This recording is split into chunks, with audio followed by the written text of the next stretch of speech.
Yes guys, welcome back to another video. Welcome to the second video of the day here on GBFC. If you didn't see the earlier video today, it was a bit less speculation, little bit more giving you guys the latest updates on all of the Chelsea news, what this week is likely to bring for us Chelsea fans in terms of clarity in our situation as a football club.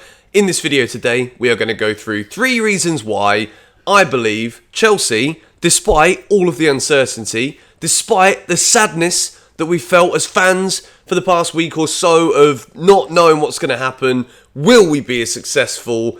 I'm going to give you my reasons why today I believe that even though it seems like all doom and gloom, I think we're going to be okay. And I think that's a good way to start this week because we've got no football to look forward to until Wednesday night, which is going to drag. You know, there's going to be twists and turns in this story. There's going to be people that come in, potential bidders, potential new owners who come in and we're like, we don't like this one. Then there's on the same side of the coin, we're also going to have, this one could be great. And then if it isn't that one, we're going to be like, no, why? If they put in this offer, why did the government not agree to this one? Why did Rain Group not agree to this one? Why is it this geezer? There is going to be a lot of this. However, despite all of this, the first thing that I want to talk about is the broad interest right now. This one is like the most obvious one, I think, out of them all. Unless you've seen the thumbnail of this video, which I hope you like it, by the way. But the interest in Chelsea Football Club right now,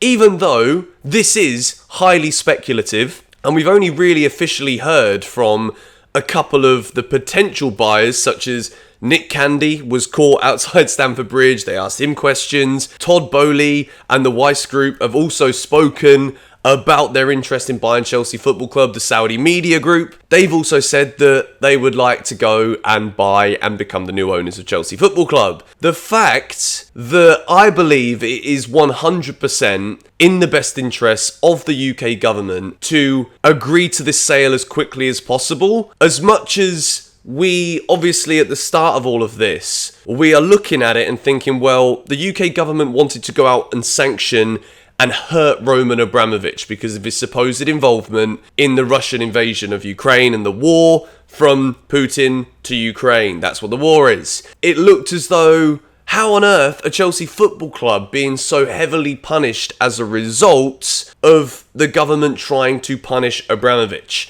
The immediate reaction is to think like that because obviously it isn't just Abramovich's club. Well, technically it is in terms of ownership, the majority shareholder of the football club. But as fans, we are stakeholders who firmly believe that we are as important. All of the staff members who are currently at Chelsea Football Club, who our manager Thomas Tuchel has come out and said there's an existential threat to these people, not just Abramovich being punished and him not being able to see any of the money from the sale of this club. There are so many stakeholders whose livelihoods, whose whole entire lives depend on Chelsea. There are so many people involved in this that I believe it is within the best interest of the government to quickly solve this issue, to get Chelsea Football Club away from Roman Abramovich, to be sold to somebody else as quickly as possible. And the first reason why I think that even though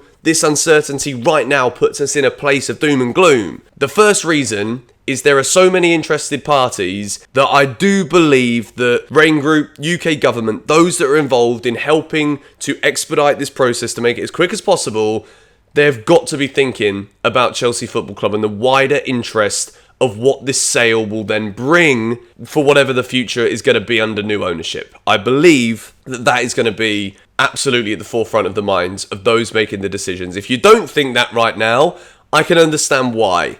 But it's a new week, and I think we've got to try and be positive with this one. And of course, Chelsea Supporters Trust, Chelsea pitch owners, as fans, it is important that we are as vocal as possible right now. And like I said in today's earlier video, I'll leave a link to the Chelsea Supporters Trust in the comments down below. Reason number 2, the brilliant Kai Havertz. Right now, Kai Havertz is proving why Chelsea Football Club spent £72 million. After all of the issues that we had with Romelu Lukaku, Lukaku's kind of got out of jail in terms of the forgiveness period right now, because Chelsea fans are kind of occupied with many other feelings, emotions, and how do we deal with this? How do we deal with that? Romelu Lukaku, he did very well for Chelsea at the Club World Cup, but in terms of stabilising on the pitch results and delivering, Kai Havertz right now is showing why Chelsea spent all that money, why the words generational talent were thrown at him and people were like, are you taking the piss? This guy isn't good enough. This guy is not worth it. Just like people said at the start of the season with Man United's Jadon Sancho. Now, Sancho and Havertz are arguably the two informed youngsters in the Premier League. They're both playing super well. Kai Havertz's form, it isn't a surprise to me. I said it just before the semi-final, I think it was, against whichever one we played in the Club World Cup. I said Kai Havertz is just 1 or 2 games and 1 or 2 consistent starts away. And this is where this whole video kind of comes together here, because point number 3 is Thomas Tuchel. But Kai Havertz, I have believed for so long, has always just been a bit of consistency with avoiding the bad luck of catching COVID. Avoiding being tinkered with a bit too much by Tuchel when, before all of this happened, there was obviously a pressure to keep playing Romelu Lukaku, because whether anyone actually admitted it or not, there had to have been some pressure from above for Thomas Tuchel to keep playing Lukaku despite that interview, because we spent all this money on him. We can't just sell him just like that. And also, there's got to be somewhere up there a bit of foreshadowing about what's happening right now. I'm sure that it wasn't just one massive surprise. I'm sorry if you don't agree with me. Totally get that. But in my opinion, I think this might have been known for a bit longer than anybody is really letting on to at this moment in time. But Kai Havertz's form has simply been magnificent. He single-handedly won the game for us last night against Newcastle with one of the most majestic finishes I've seen. The more I watch it back, that ball from Jorginho, I've got to give him more credit now than I did in the 6 things we learned. It is a sublime ball over the top.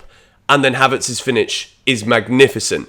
And right now, the reason why I think Chelsea is still in such a brilliant run of form, we have won 10 of our last 11 matches in all competitions.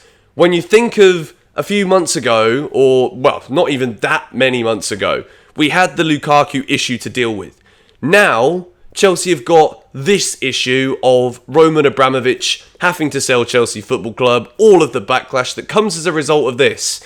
The man who is keeping all of this together right now is our manager, Thomas Tuchel. What he said yesterday, again, this is me as an emotional, romantic football fan. When you hear your manager saying things like, well, at the moment, we've got a plane and then we're coming back on the plane, but if we don't have a plane, we've got a train. If we don't have a train, we've got a bus. If not, I will drive a 7-seater car.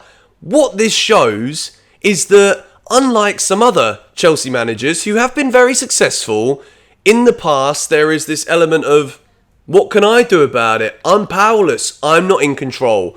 What Thomas Tuchel has done is own all of the control that he can control. In this situation, there are some things that Thomas Tuchel just cannot control. And when he's asked about these things, he does everything he can to deflect away from these questions to try and spend as much time as possible focusing on the football.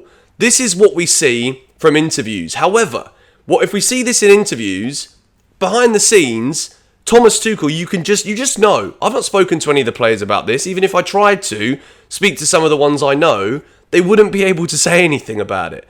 But we just know from the way that Thomas Tuchel has conducted himself in the media, and the way that whenever he speaks about what's going on right now at the club, it's never selfish. It's always about the privilege that he feels still and that the players still feel. Kai Havertz, again, to bring him back up as one of the main reasons in this video, he said it in his interview after the game yesterday where, the players are still very lucky to be playing for such a huge, successful club. And all of this, what it does is it kind of puts a haze in front of all of this darkness that the media is trying to put on Chelsea right now. You saw it in the commentary yesterday. We've known as Chelsea fans for a very long time that there has been, for many years, a large portion of the footballing world who would do anything to see Chelsea crash and burn. What Thomas Tuchel has done is conduct himself in a way where even those that hate us the most can't say a bad word about him, because he manages all of this stuff, not just the team tactically, because we've won 10 out of 11 bloody games, 2 trophies already, 3rd in the Premier League, got to an EFL Cup final. It's been an amazing season. And all of this has been amongst the controversy that has shrouded the club in various different forms ever since he took over. To take over from our greatest ever player, who, despite results not being good enough, people like myself were too blind to see that Lampard needed to go. And this man, Thomas Tuchel, comes in world class, absolutely world class, wins us the Champions League, and all of the off the pitch stuff as well. Imagine if Chelsea didn't have all of this turmoil, just how good we'd be and how much we'd have won, even on top of what we've already won. Thomas Tuchel, there is not a better manager to manage Chelsea Football Club. And I think, I've said this weeks ago, even before all of this, I think he's my favourite manager that we've ever had. I think he's the best manager Chelsea have had. Yes, others have been more successful until this point, but I have never felt so proud of the person in charge of my team, ever, as a Chelsea fan. So those are my 3 reasons: Thomas Tuchel, Kai Havertz, and the current amount of interest that is being reported for buyers of the club. Yes, it's out of our hands to an extent, but we can also continue being as vocal as possible to want the best for our club. Thank you guys for watching today. Like I said earlier in the video, if you didn't see the news video from earlier today, I implore you to go and watch that so that you are as up to date as we can be right now with the current goings on. If you want to hear us talk about a bit more football stuff rather than off the pitch business, 6 Things We Learned was uploaded directly after the game against Newcastle.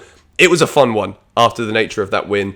Thank you guys so much for watching. I'll see you all tomorrow. Come on, you Blues.